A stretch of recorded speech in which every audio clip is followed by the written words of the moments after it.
नमस्कार साथियों, खम्मा गणित जय श्री श्याम। आप सभी का स्वागत है आज की इस महत्वपूर्ण क्लास में और उम्मीद करता हूँ आप सारे खुश होंगे, मस्त होंगे और बिंदास होंगे।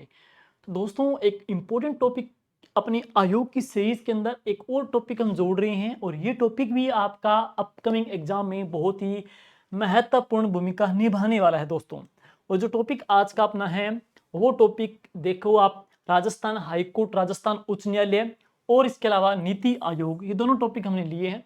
ये दोनों टॉपिक अप टू डेट है वर्तमान के अब तक अपडेट डेटा के साथ में। तो शुरू करते हैं आज की इस क्लास का पहला सेशन। सबसे पहले राजस्थान उच्च न्यायालय, राजस्थान हाई कोर्ट, राजस्थान उच्च न्यायालय। पहला प्रश्न आ जाएगा कि पूछा जाए राजस्थान उच्च न्यायालय की स्थापना कब हुई? 29 अगस्त 1949 को। तो राजस्थान उच्च न्यायालय की स्थापना कब हुई? राजस्थान उच्च न्यायालय की स्थापना कब हुई? 29 अगस्त 1949 को। उद्घाटन जो किया राज प्रमुख सवाई मान सिंह जी सेकंड के द्वारा। तो उद्घाटन हुआ राज प्रमुख सवाई मान सिंह जी सेकंड के द्वारा। स्थापना कब हुई? 29 अगस्त 1949 को स्थापना हुई थी। और इसकी जो प्रधान जो पीठ है वो कहां पर? जोधपुर जिले के अंदर, जबकि जो खंडपीठ है वो कहां पर? जयपुर के अंदर। अब हम बात करेंगे, खंडपीठ को समाप्त किया गया 1958 में और इसको पुनः जो शुरू की गई थी वो कब है? 1977 में। किसके द्वारा? तो हरिदेव जोशी के द्वारा। वापिस सुनिएगा, प्रधान पीठ जोधपुर में, खंडपीठ जयपुर में, समाप्त 1958 के अंदर है। पुनः शुरू कब हुई? 1977 में। किसके द्वारा? तो हरिदेव जोशी के द्वारा। नेक्स्ट है, अब हम बात करेंगे इसको जयपुर से जोधपुर कब स्थापित ट्रांसफर किया गया। तो इसको जयपुर से जोधपुर जो हम कह सकते हैं ट्रांसफर किया गया, स्थानांतरित किया गया था। जयपुर से जोधपुर स्थानांतरित किया गया था कब? 1958 में। और किस कमेटी की सिफारिश पर? पी सत्यनारायण राव कमेटी की सिफारिश पर। तो जयपुर से जोधपुर इसको शिफ्टिंग की गई थी 1958 में। लेकिन बड़ी बात यह है, कौन सी कमेटी की सिफारिश पर? पी सत्यनारायण राव कमेटी की सिफारिश पर। और इस कमेटी के हम बात करेंगे मेंबर और अध्यक्ष कौन कौन थे। तो इस कमेटी के जो अध्यक्ष थे वो थे पी सत्यनारायण राव साहब। और अन्य जो सदस्य पढ़ेंगे वी विश्वनाथ जी और कौन है? बी के गुप्ता, इनके मेंबर और इसके अध्यक्ष थे। इस प्रकार से इनका पैनल था कमेटी का। अब बात करेंगे न्यायाधीश। तो न्यायाधीश की बात करेंगे, शुरुआत के तौर पे जो संरचना या ढांचा कह सकते हैं तो वह क्या था? 1+11, यानी कि एक मुख्य न्यायाधीश प्लस 11 न्यायाधीश। और प्रथम जो मुख्य न्यायाधीश थे वो कौन थे? कमलकांत वर्मा, के वर्मा पहले मुख्य न्यायाधीश थे। शुरुआत का जो संरचना का ढांचा है 1+11, 1+11 का। प्रथम जो मुख्य न्यायाधीश थे वो कौन थे? कमलकांत वर्मा। इनकी अवधि पूछी जाएगी, कालक्रम पूछ ले तो 29 अगस्त 1949 से लेकर के 29 अगस्त, मतलब 29 अगस्त 1949 से लेकर के शुरुआत से लेकर के कब तक है? 24 जनवरी 1950 तक। तो 29 अगस्त 1949 से लेकर के 24 जनवरी 1950 तक इनकी अवधि रही। और प्रथम जो मुख्य न्यायाधीश थे वो कौन थे? कमलकांत वर्मा। ये क्वेश्चन भी पीछे एग्जाम में पूछा जा चुका है। नेक्स्ट देखेंगे, संविधान लागू होने के बाद में, संविधान लागू होने के बाद में राजस्थान हाई कोर्ट के पहले मुख्य न्यायाधीश कौन थे? यानी कि कब तक थे? 24 जनवरी 1950 और 26 जनवरी 1950, यानी कि संविधान लागू होने के बाद में राजस्थान हाई कोर्ट के पहले मुख्य न्यायाधीश कौन थे? तो कैलाशनाथ वांचू। दोनों प्रकार से प्रश्न पूछ सकते हैं। पहले कौन आगे? के वर्मा, कमलकांत वर्मा साहब आगे। लेकिन संविधान लागू होने के पश्चात पूछा जाए ना तो कौन थे? कैलाशनाथ वांचू। और इनका कार्यकाल दोस्तों सबसे लंबा रहा है, लेकिन सबसे न्यूनतम जो कार्यकाल रहा है वो सतीश कुमार मित्तल यानी कि एस के मित्तल का सबसे कम रहा है। सर्वाधिक किसका रहा है? कैलाशनाथ वांचू का मैक्सिमम रहा है। और अब प्रश्न आ जाएगा 42वें कौन थे? तो मनिंदर मोहन श्रीवास्तव। 42वें मुख्य न्यायाधीश कौन थे? मनिंदर मोहन श्रीवास्तव, एम.एन. श्रीवास्तव। लेकिन अब वर्तमान में पूछा जा सकता है तो वर्तमान के कौन है? तो के श्रीराम। और क्रम की दृष्टि से पूछ ले आपसे तो कौन से हैं? 43 तो वर्तमान में जो 43वें है वो कौन है? मुख्य न्यायाधीश के श्रीराम है। और वर्तमान में न्यायाधीश की बात करेंगे तो रेखा बुराणा, शोभा मेहता और कौन है? नूपुर भाटी। रेखा बुराणा, शोभा मेहता और कौन है? नूपुर भाटी। और संवैधानिक प्रावधान क्या कहता है? वो क्या है? देखो, आर्टिकल 214 में क्या उल्लेख है कि प्रत्येक राज्य में एक हाईकोर्ट होगी। आर्टिकल 214 के तहत प्रत्येक राज्य में एक हाईकोर्ट होगी। और नोट 231 आर्टिकल 231 में 7वें संविधान संशोधन 1956 से क्या बात उल्लेखित है? दो या दो से अधिक राज्यों के लिए एक ही हाई कोर्ट हो सकता है। इसका प्रावधान आर्टिकल 231 7वें संविधान संशोधन 1956 में कहा गया कि दो या दो से अधिक राज्यों के लिए एक ही हाई कोर्ट हो सकता है। वर्तमान में कुल कितने हाई कोर्ट? अच्छा प्रश्न, वर्तमान में कुल कितने हाई कोर्ट हैं दोस्तों? तो वर्तमान में कुल 25 हाई कोर्ट, और 25वां जो बना था तो कौन सा? अमरावती। और ये कब गठित हुआ है? 2019 के अंदर। तो 8 प्रेजेंट वर्तमान में कितने? 25, और 25वां जो बना है वो अमरावती बना है कब? 2019 के अंदर। नेक्स्ट बात करेंगे आर्टिकल 214 हमने पढ़ा, 231 में 7वें संविधान संशोधन में ये पढ़ लिया है दो से अधिक राज्यों के लिए। अब है आर्टिकल 215 कहता है कि हाई कोर्ट एक अभिलेख न्यायालय, हाई कोर्ट एक अभिलेख न्यायालय है। इसका प्रावधान है आर्टिकल 215 में। और आर्टिकल 216 में क्या लिखा गया है कि हाई कोर्ट का जो गठन है ना वो मुख्य न्यायाधीश प्लस अन्य न्यायाधीशों से मिलकर के होगा। तो हाई कोर्ट का जो गठन मुख्य न्यायाधीश प्लस अन्य न्यायाधीशों से मिलकर के होगा। इसका जो उल्लेख है वो आर्टिकल 216 के अंदर है। और वर्ष 2015 से राजस्थान हाई कोर्ट में कुल न्यायाधीश, सुन लीजिएगा, वर्ष 2015 से राजस्थान हाई कोर्ट में कुल न्यायाधीश पढ़ेंगे तो 1+49, और कार्यरत कितने? 43। तो कार्यरत कितने हैं? 43। और नेक्स्ट इसके बाद में आर्टिकल 217 में क्या कहा गया है? आर्टिकल 217 में इनकी नियुक्ति किनके द्वारा? राष्ट्रपति महोदय के द्वारा इनकी नियुक्ति का उल्लेख है आर्टिकल 217 में।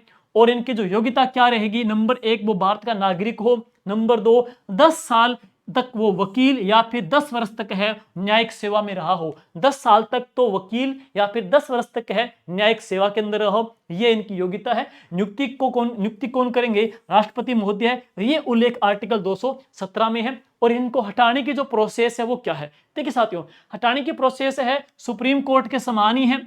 इसमें सिद्ध कदाचार या असमर्था होने पर इनको हटाने की प्रोसेस है सुप्रीम कोर्ट के जज समान है। नियुक्ति राष्ट्रपति के माध्यम से, योग्यता हमने पढ़ ली, और ये सभी जो उल्लेख है योग्यता, नियुक्ति, हटाने की प्रोसेस, ये आर्टिकल 217 के अंदर। 216 क्या कहता है? 216 कहता है कि मुख्य न्यायाधीश और न्यायाधीश से मिलकर के हाई कोर्ट का गठन होगा। नेक्स्ट चलते हैं आगे। कार्यकाल, देखो मूल जो संविधान है, मूल संविधान में कार्यकाल इनका कितना उल्लेखित है? 60 साल लिखा है, 60 साल का उल्लेख है।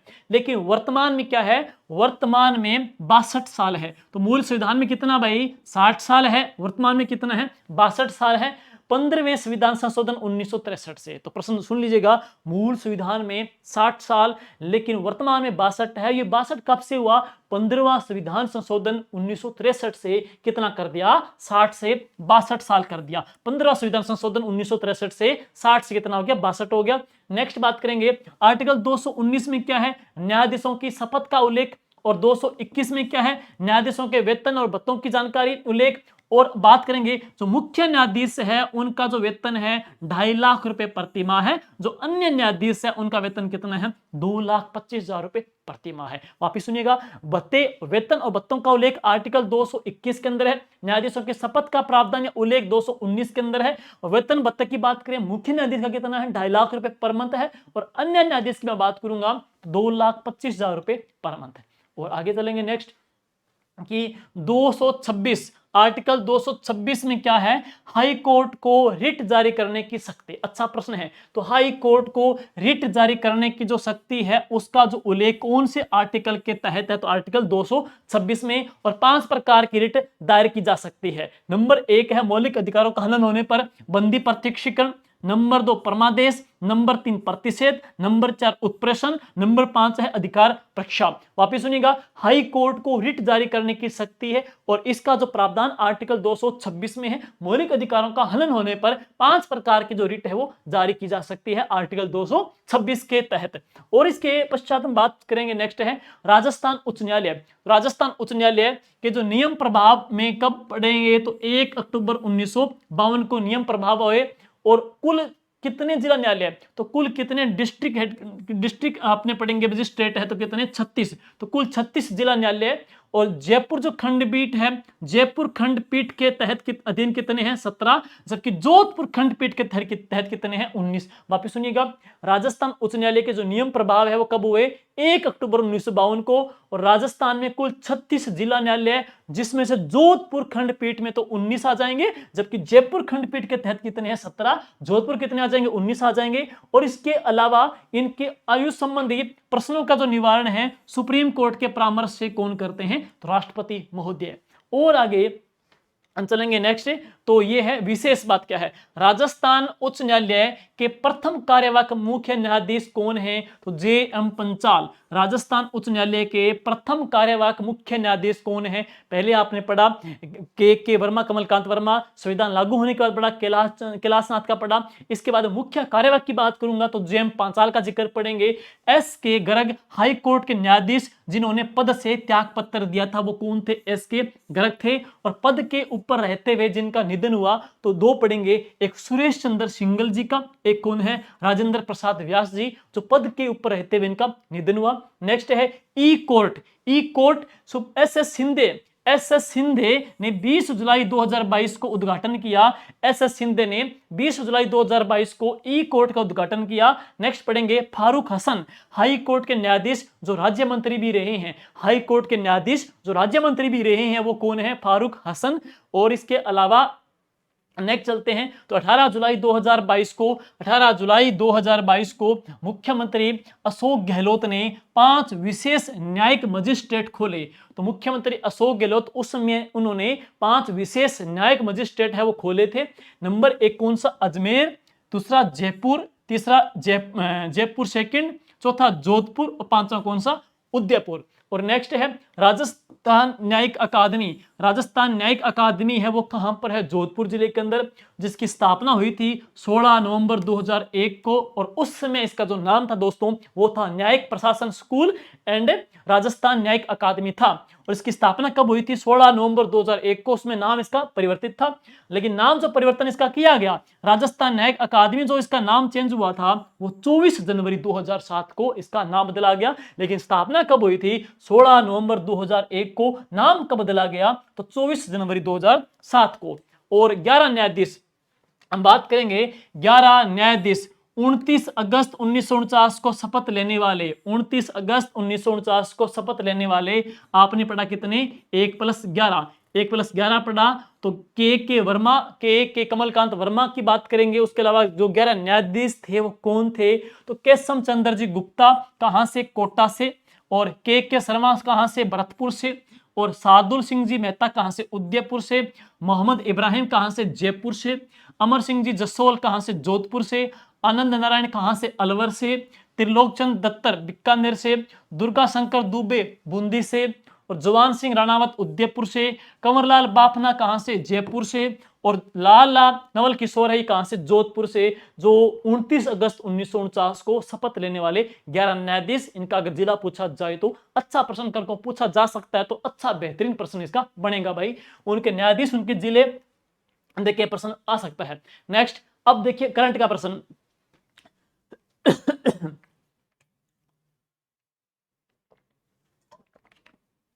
करंट का प्रश्न ये है कि 22 जुलाई 2025 को 22 जुलाई 2025 को 7 न्यायाधीशों की नियुक्ति की है।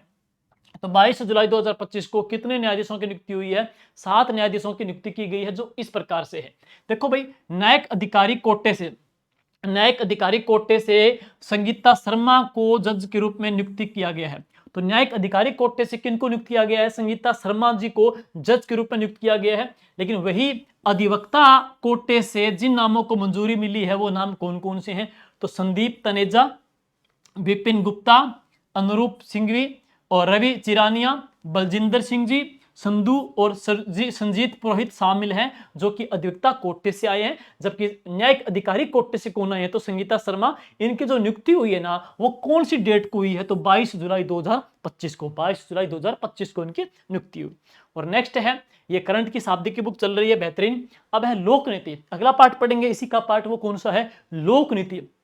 देखिए जनता, देखिए हम पढ़ेंगे जनता लोक नीति क्या है? ऐसी नीतियों का ग्रुप है जो जनता से संबंधित है। तो ऐसी नीतियां जो डायरेक्ट जनता से संबंधित हो उनको क्या बोलते हैं, लोक नीति कहते हैं। और लोक नीति निर्माण की कौन सी संस्थाएं हैं, तो सबसे पहले पढ़ेंगे नीति आयोग। नीति आयोग का फुल फॉर्म है national institute for transforming India. National institute for transforming India को क्या कहते हैं, नीति आयोग कहते हैं। ये एक परामर्शकारी यानी कि कार्यकारी निकाय है। यह राष्ट्रीय भारत परिवर्तन संस्था, और इसका गठन कब हुआ था नीति आयोग का, तो 1 जनवरी 2015 को इसका गठन किया। 1 जनवरी 2015 को इसका गठन किया गया। नेक्स्ट, इसके पूर्व की योजना, तो पहले योजना आयोग था। योजना आयोग का स्थान किसने ले लिया है, नीति आयोग ने स्थान ले लिया है। तो नीति आयोग रिप्लेस हुआ है किसकी जगह, योजना आयोग की जगह इसको रिप्लेस किया गया है 1/1/2015 को। योजना आयोग का जो गठन है वो कब हुआ था, 15 मार्च 1950 को। और उसके जो अध्यक्ष थे प्रधानमंत्री जवाहरलाल नेहरू थे। नीति आयोग भारत सरकार के लिए एक थिंक टैंक है, और नीति आयोग सहकारी संघवाद मिलजुल कर काम करने को बढ़ावा देता है। इसके प्रदेश जो अध्यक्ष हैं वो प्रधानमंत्री हैं। वर्तमान की बात करेंगे कौन, नरेंद्र मोदी। और प्रथम भी है और वर्तमान के भी है वह कौन, नरेंद्र मोदी जी आ जाएंगे। लेकिन इसके उपाध्यक्ष चेंज हो जाएगा। उपाध्यक्ष वर्तमान में तो कौन है, सुमन बेरी। लेकिन प्रथम पूछ ले तो अरविंद पनगड़िया। प्रथम कौन, अरविंद पनगड़िया। वर्तमान में कौन है, तो सुमन बेरी। और उपाध्यक्ष की जो नियुक्ति है वो कौन करेंगे, तो प्राइम मिनिस्टर करेंगे। नेक्स्ट पढ़ेंगे सीईओ। तो सीईओ कौन है, BVR सुब्रमण्यम। नियुक्ति कौन करेंगे, पीएम। तो उपाध्यक्ष की नियुक्ति पीएम, सीईओ की नियुक्ति पीएम करेंगे। पदेन सदस्य कौन है, तो गृह मंत्री यानी कि अमित शाह है, वित्त मंत्री निर्मला सीतारमण, रक्षा मंत्री राजनाथ सिंह जी, और कृषि मंत्री कौन, शिवराज सिंह चौहान है। ये इसके पदेन सदस्य। और पहले सीईओ कौन थे, सिंधु श्री खुल्लर। पहले जो उपाध्यक्ष थे वो कौन थे, अरविंद पनगड़िया जो पहले थे। शासकीय परिषद की बात करेंगे, अध्यक्ष पीएम है, और सदस्य सभी जो सीएम है वो इसके सदस्य होते हैं। और नेक्स्ट चलते हैं इसके बाद में, विशेष आमंत्रित जो सदस्य है वो कौन होते हैं, यानी कौन है विशेष आमंत्रित सदस्य, वो कौन है। तो नितिन गडकरी परिवहन मंत्री, वीरेंद्र कुमार सामाजिक न्याय एवं अधिकारिता मंत्री, अश्विनी वैष्णव रेल मंत्री, राव इंद्रजीत सिंह है सांख्यिकी मंत्री। और विशेष AIM पहल, विशेष AIM पहल यानी कि अटल नवाचार मिशन नीति आयोग ने शुरू की है। तो AIM जो पहल है वो किसने शुरू की है, नीति आयोग ने। फुल फॉर्म है अटल इनोवेशन मिशन, इसको नाम दिया गया है। और यह राज्यों के लिए सतत विकास के लक्ष्य सूचकांक जारी करता है। राष्ट्रीय पोषण माह की भी शुरुआत की। और इसके पश्चात चलते आगे, नेक्स्ट काम क्या है, आर्थिक हितों के साथ साथ में राष्ट्रीय हित का व राष्ट्रीय सुरक्षा का काम है। वंचित वर्गों के विकास के ऊपर बल देना, ग्राम स्तर की परियोजना का निर्माण करना, सशक्त राष्ट्र राज्य का निर्माण करना। और रीति, तो लोक नीति आपने पढ़ा, अब क्या रीति, रीति बहुत चर्चा में है। रीति सुन लीजिए भाई, रीति क्या है, तो रीति क्या है, Rajasthan institute of transforming and innovation. और रीति के अध्यक्ष हैं तो वह कौन होते हैं, सीएम होते हैं। तो रीति के जो अध्यक्ष होते हैं वो कौन होते हैं, सीएम होते हैं। और शुरू हुई आपनो अग्नि राजस्थान संकल्प पत्र 2023 से, और 13 मार्च 2024 को। और आदेश कब जारी हुए, 3 मार्च 2024 को। तो आदेश 3 मार्च 2024 को है, और 13 मार्च 2024 से शुरू हुई। और शुरुआत कहेंगे आपनो अग्नि राजस्थान संकल्प पत्र 2023 से इसकी शुरुआत हुई है। और इसके पश्चात हम बात करेंगे इसके अध्यक्ष कौन होते हैं, भजनलाल जी शर्मा, जो कि क्रम की दृष्टि से 14वें हैं, जिनका विधानसभा क्षेत्र पढ़ेंगे कौन सा, सांगानेर है। जन्म स्थान कौन सा, नंदबाई भरतपुर है। विजन इसके कितने हैं, रीति के कुल कितने विजन होते हैं, 9 विजन है। यानी कि इकोनॉमी व आर्थिक प्रबंधन करना, कृषि एवं उसके संबंध क्षेत्र हो जाएंगे, पशुपालन मत्स्य वानिकी हो जाएगा, उद्योग और उसके विनिर्माण ढांचे आ जाएंगे, पेयजल प्रबंध परियोजनाएं आ जाएगी, सामाजिक प्रबंध है, और विज्ञान तकनीकी इनोवेशन आ जाएंगे, शहरी विकासमेंट है, रोजगार स्किल डेवलपमेंट है, इसकी पॉलिसीज आ जाएगी, और ग्रीन ऊर्जा के प्रबंध और उनके नवाचार इसके अंदर। कुल 9 विजन इसके अंदर शामिल किए गए हैं। तो विजन कितने आएंगे, रीति कुल कितने विजन पढ़ेंगे, 9 विजन इसके अंदर आ जाएंगे हैं। और हम बात करेंगे ऐसे प्रश्न जो लोक नीति या हाईकोर्ट के प्रश्न PYQ एग्जाम में पूछे गए हैं। तो एक क्वेश्चन पूछा गया था, मैं उनका जिक्र करूं, बेसिक सा प्रश्न है कि राजस्थान उच्च न्यायालय के पहले मुख्य न्यायाधीश कौन थे, कमलकांत वर्मा। तो कौन थे, कमलकांत वर्मा। यह प्रश्न पीछे पूछा गया है। इसके अलावा नीति आयोग के पहले उपाध्यक्ष, नीति आयोग के पहले अध्यक्ष पूछे तो पंडित जवाहरलाल नेहरू है, और उपाध्यक्ष पूछे तो कौन थे, अरविंद पनगड़िया। और वर्तमान में कौन है, सुमन बेरी। तो वर्तमान में पढ़ेंगे सुमन बेरी आ जाएंगी। राजस्थान उच्च न्यायालय की प्रमुख पीठ कहां पे है, तो राजस्थान उच्च न्यायालय की प्रमुख पीठ कहां पे भी, तो वो आ जाएगी जोधपुर जिले के अंदर है।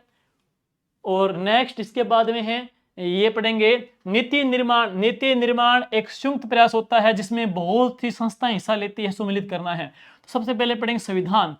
नीति निर्माण में महत्वपूर्ण भूमिका है, नीति निर्माण के लिए मुख्य निकाय, नीतियों का मुख्य स्रोत है सरकार की मुख्य नीतियां। तो संविधान, तो संविधान की बात करेंगे तो सरकार की मुख्य नीतियां, नहीं, संविधान की बात करेंगे, संविधान क्या करेगा, नीतियों का मुख्य स्रोत भारतीय संविधान है। तो नीतियों का मुख्य स्रोत भारतीय संविधान, 3 नंबर आ जाएगा। संसद क्या करती है, संसद क्या करेगी, सरकार की मुख्य नीतियां संसद के द्वारा अनुमोदित की जाती है। 3 4 ये बनेगा, पहला ही आ जाएगा। 3 4 2 1। मंत्रिमंडल क्या करेगा, नीति निर्माण के लिए प्रमुख निकाय आ जाएगा। और नीति आयोग की बात करेंगे तो नीति निर्माण में महत्वपूर्ण भूमिका निभाता है। तो राइट आंसर बनेगा 3 4 2 1, इसका राइट आंसर आ जाएगा। आगे चलते हैं, राजस्थान उच्च न्यायालय की पीठ या बेंच है वो कहां पे है, राजस्थान हाईकोर्ट की पीठ या जो बेंच है ना साथियों, तो वो कहां पड़ेंगे, जयपुर के अंदर आ जाएगी, जयपुर जिले के अंदर। और इसके पश्चात है आगे पोषण ज्ञान, स्वास्थ्य एवं पोषण पर राष्ट्रीय डिजिटल जो भंडार है वो किसने शुरू किया है, तो हमने पीछे पढ़ लिया, पोषण राष्ट्रीय पोषण के अंदर है, तो किसका नाम आएगा, नीति आयोग का। और इसके पश्चात है अगला क्वेश्चन कंप्लीट हो गई। तो ये प्रश्न पीछे पूछे गए हैं। क्लास साथियों अगर आपको अच्छा लगे, प्रयास अच्छा लगे तो लाइक शेयर कर दीजिएगा, अपने जो बेस्ट आपके 5 फ्रेंड है, 5 आपके जो साथी हैं उनको भेजिएगा। अपना प्रयास, अपनी मेहनत एक सार्थक रंग लेकर के आए और इसको एक उच्च स्थान मिले, वो आप लोगों से आशा है और एक प्रकार से रिक्वेस्ट है। थैंक यू, जय हिंद।